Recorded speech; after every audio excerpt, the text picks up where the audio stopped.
Hello everyone, and welcome to Art Smart. Today we're going to look at a piece by Gustav Klimt. It is from 1908 and it is called The Kiss. It is a very famous piece, and even people that are not terribly interested in art know this work, as it is a very popular and famous image. A lot of people wonder why. As they look at an image like this, they look at it and think this is a very flat looking image. The people in it are not terribly realistic looking.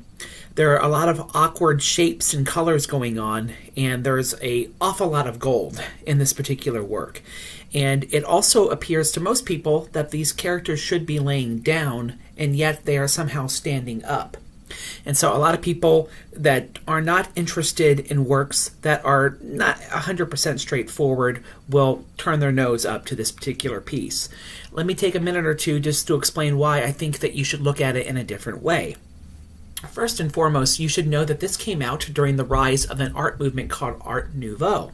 It was a movement which had lots of decoration and lots of pattern that would happen in works of art that would dazzle the eye.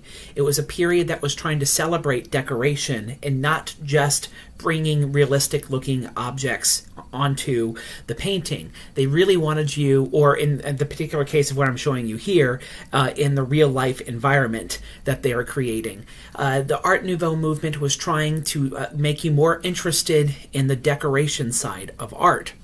In this particular piece by The Kiss, that is definitely what Klimt was trying to do. He was trying to make this a decorative piece, where the piece of art would stand up on its own and be very interesting to look at for long periods of time. Also, when you look at the fact that the characters are erect instead of laying down, there are several reasons why he did this. First and foremost, it is just more interesting for the characters to be upright.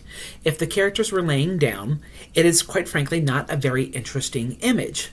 A lot of pieces of art have shown people laying down, but showing them upwards and erect makes it a much more interesting image to look at.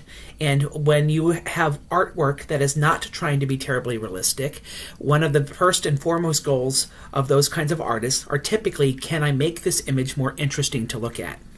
Secondly, a lot of people have noticed that it almost looks a little bit like the male member, and while there are different people that argue one point or the other as to whether or not that's true, it definitely could be true. And knowing the kind of work that Gustav Klimt did, there is a good chance that it probably was, in my opinion. So you may look at it as being representative of something. And if you look at it that way, that's fine too. This is also a piece where if you actually look at them, it could be interpreted that they are standing up in just a very passionate embrace.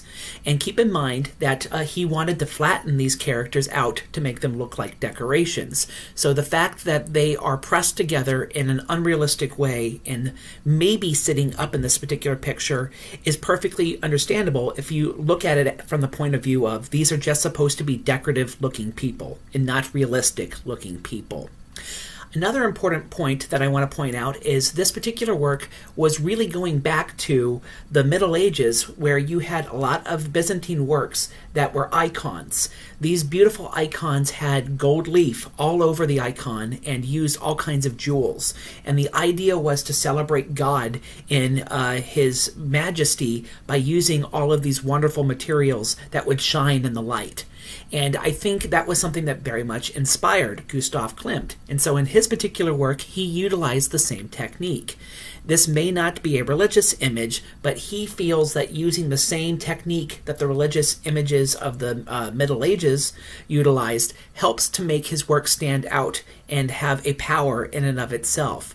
So he is definitely looking backwards, but he's also pointing forward to the Art Nouveau era.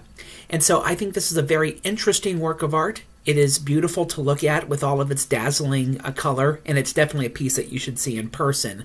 I've never been able to see it, but I've seen some video of it, and it just seems to shine, and I would love to go see it. But in general, this is a work that is lovely to look at. It's powerful to look at, even if you are not terribly interested in its subject matter of sexual or romantic embrace.